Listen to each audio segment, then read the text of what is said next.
action politique publique pendant 53 ans, je crois. 53 ans. Ah ouais. C'est incroyable. Un homme politique actif pendant 53 ans.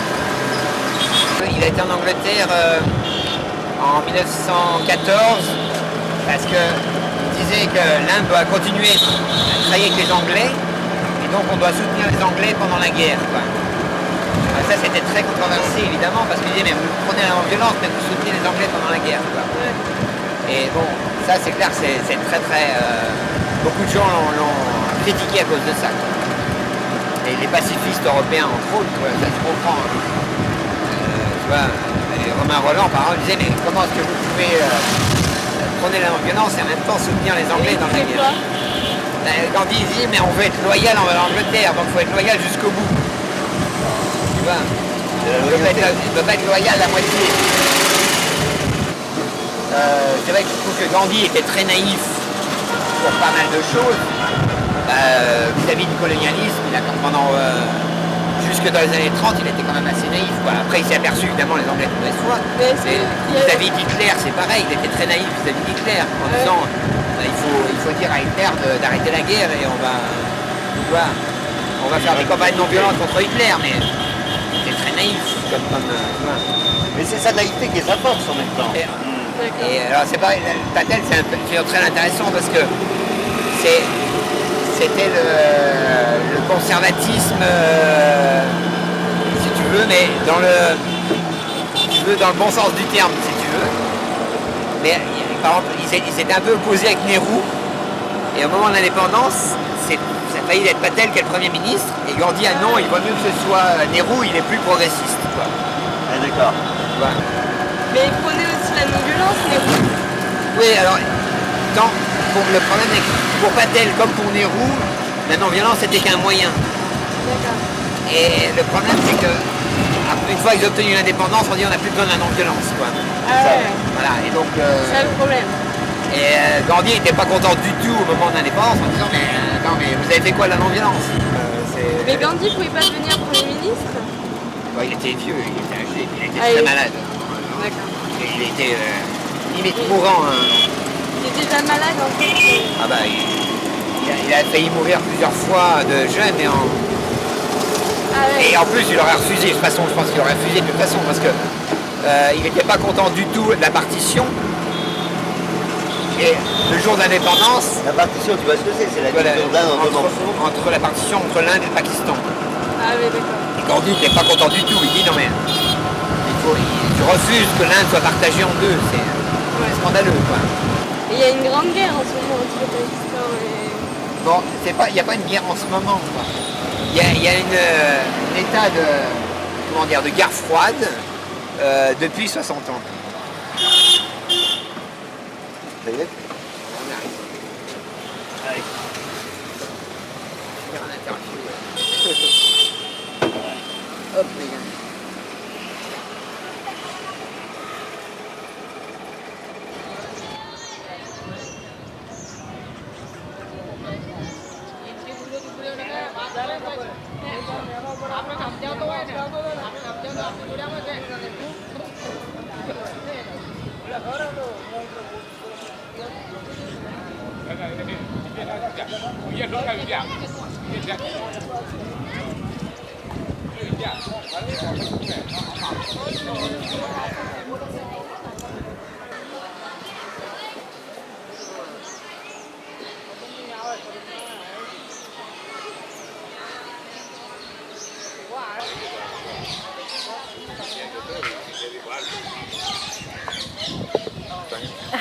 This house is 96-year-old and Gandhiji spent here 12 years, 1918 to 1930 period he was here. Maybe you know Gandhiji spent 21 years in South Africa as a legal advisor. One case purpose he went there for 1 year only. But he spent there 21 years. He came here 2 times. When Gandhiji 27-year-old, 32 and half. But after 6 months he went there again. But when he was 46-year-old in 1915, permanently he came here. And 20 persons already came with him from South Africa. And they all spent here 15 years in Ahmedabad. Actually, Ahmedabad people invite to Mahatma Gandhi here and financially they help to Mahatma Gandhi? Because in South Africa, black skin people, they have no admission in school. So Gandhiji do experiment there with children. So people who invite them, their children also live with Mahatma Gandhi, get good culture. So purposefully they invite Mahatma Gandhi here, and Gandhiji spent 15 years here. But when Gandhiji engaged in Champaran Satyagraha, people who invite them, they already made for him. When Gandhiji finished that Satyagraha, Bihar, Motiari, Champaran Satyagraha, first Satyagraha he started so far from here, Bihar. When he came back from that Satyagraha, he showed this house and he told this is like big palace and poor people cannot afford like this. I am not able to live like this. But they already made, so he told them, he already made, so I will live here. And Gandhiji started salt march from here. Again the salt tax, 2,400% tax on salt. So again the salt tax he started march from here with 78 companions. 2 more persons joined from the way. Total 80 and with Gandhiji 81. And they started march from here, 12th March 1930. Gandhiji 61-year-old and 241 miles far from here, that place. And he took a vow, I will never come back here without freedom. So he never returned here. So this house is same as it is. We just maintain color, white walls, no electricity those days. Now we use that electricity. And Gandhiji has no any personal room. Just outside he used to stay. Please come in. You already visit Gandhiji's room. May I open it? Yes, please. Yes.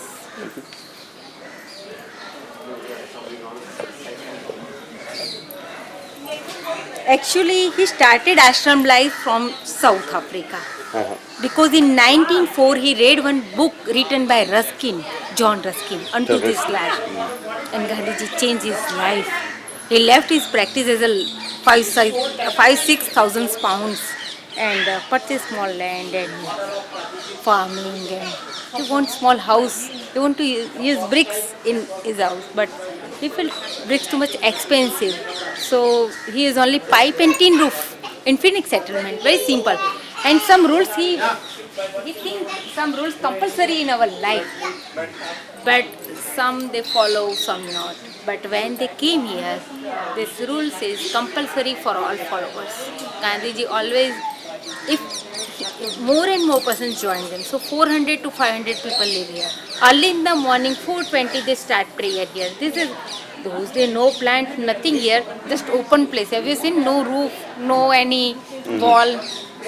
Sky is my limit, Gandhiji told me. So with 5 elements, sky, earth, water, wind and form of sunlight, with 5 elements, with big group. And we call Brahma Muhurat, early in the morning, that period we Indian call Brahma Muhurat.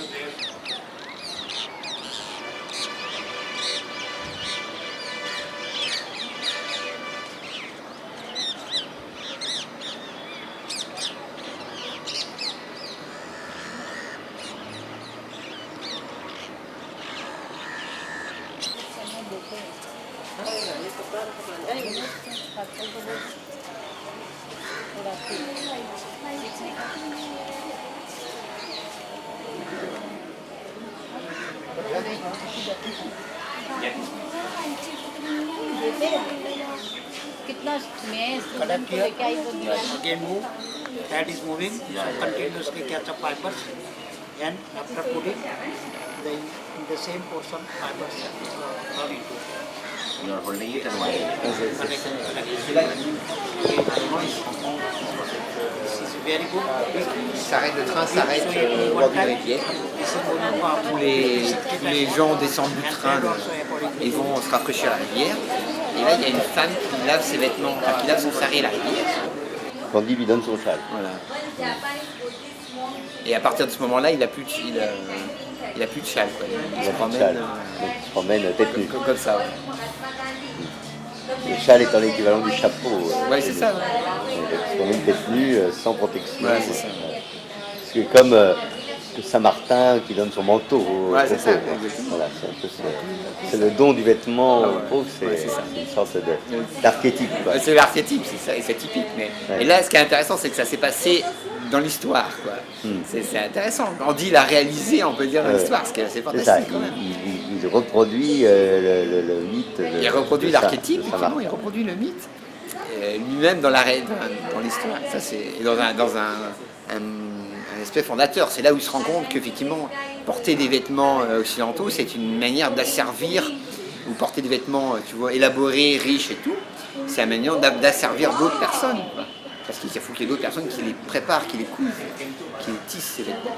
Et donc c'est là qu'il décide de porter les vêtements les plus simples. Petit à petit, il se dépouille de ses vêtements.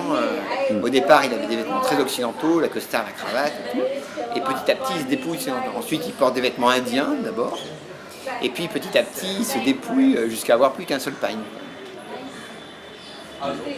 Ce qui est très intéressant parce que tu sais que le costume c'est une seconde peau dans la symbolique et c'est effectivement en changeant de costume qu'on change de peau et d'âme, quoi. Bien sûr. Les trois singes, c'est un symbole que Gandhi appréciait beaucoup. Donc c'est n'écoutez pas le mal, ne dites pas le mal et ne voyez pas le mal. Mizaru, Kikazaru and Iwazaru. Japanese word is three. Mizaru, Kikazaru, Iwazaru. Yeah, Hanasajaru. And we have Gandhiji's more than 34,000 letters in our archives. So maybe you know, Gandhiji used both hand for writing, right hand also and left hand. And 34,111 letters we have in our archives. And that museum, yeah, designed by Charles Correa architect and we kept in our archive. धन्यवाद. Thank you very much. French में धन्यवाद कैसे कहते हैं? Merci. Merci beaucoup. Merci beaucoup. Merci beaucoup. Merci beaucoup. And again welcome. C'était un plaisir. C'était un plaisir. Pleasure. आपको बहुत खुशी, आपको मिलके बहुत खुशी. C'était un plaisir. Me too. Il a mis plusieurs années avant d'avoir un rôle public en Inde. Ça, c'était le conseil d'un philosophe indien qui s'appelle Gokhale, qui était un ami de Gandhi aussi, et qui lui a dit mais il faut que vous appreniez à connaître l'Inde avant de faire quoi que ce soit, quoi. Il a dit mais faites Pas agir tout de suite. Voilà, pas agir tout de suite. Et donc il a pendant 2 ans au moins, il a fait le tour de l'Inde en train et tout ça. En 3e classe. Ah, ça, c'est super important. Tu ne dis rien du tout pendant un an, mais Voilà. tu visites. Ça c'est super important parce que le Bien gros sûr. problème sur lequel butent les Tunisiens en ce moment, c'est qu'il y a une coupure entre la Tunisie rurale et la Tunisie urbaine Mais c'est phénoménale. partout pareil, c'est partout pareil. Il y a, dans beaucoup de sociétés, il y a une coupure importante entre le monde rural et le monde urbain. Moi je commence toujours par travailler dans les campagnes. En général. Mais en Inde, c'est catastrophique aujourd'hui, c'est encore pire que ce qui était à l'époque, quoi.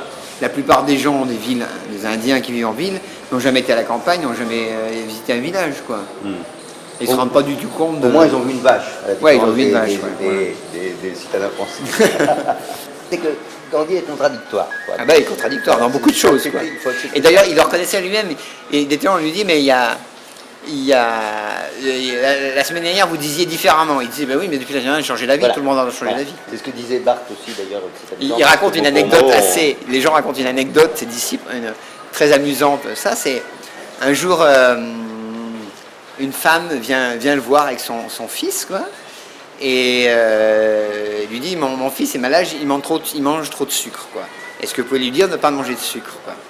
Et Gandhi lui dit, bah, revenez après-demain, je vais réfléchir, revenez après-demain, je vous dirai ce qu'il faut faire, quoi. Donc ils reviennent le surlendemain. Et le surlendemain, Gandhi dit au garçon, il faut que tu ne manges pas de sucre. Alors la dame elle dit, mais pourquoi est-ce que vous m'avez fait revenir? J'habite loin. Vous pouvez revenir de chez moi, rien que pour lui dire qu'il ne faut pas manger de sucre. Que c'est quand même, vous pouvez dire ça il y a avant-hier, quoi. Il dit, oui, mais avant-hier, je mangeais du sucre. Il y a un pouvoir mystérieux et indéfini Sale. qui comment dire, pénètre pénètre quelque chose. tout. Il dit, je le sens, mais je ne peux pas le voir. C'est ce pouvoir invisible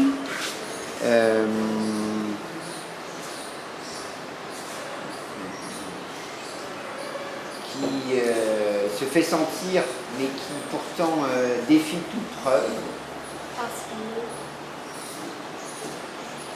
parce qu'il est si différent de tout ce que je perçois à travers mes sens. Il transcende mes sens. Durant l'année dernière, dans mon voyage au Mysore, j'ai rencontré tant de pauvres villageois et j'ai trouvé, après une enquête qu'ils ne connaissaient pas, qui gérait ou qui dirigeait Mysore. Il a écrit un texte que j'aime beaucoup parce qu'il disait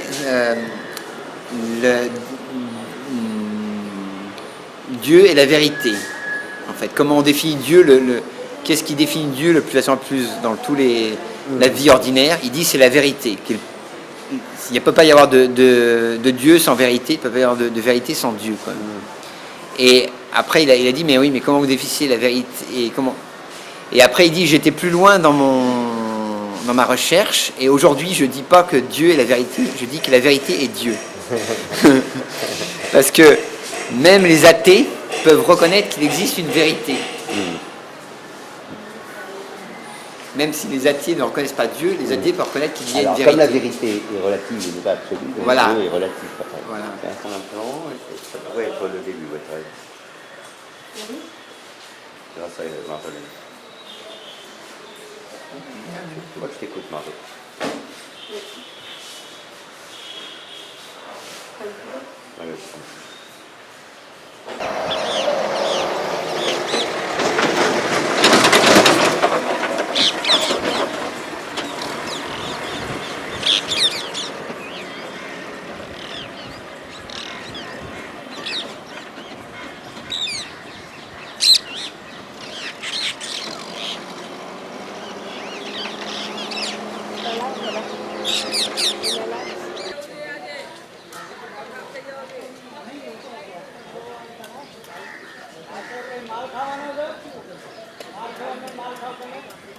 તારામાં પતી જાય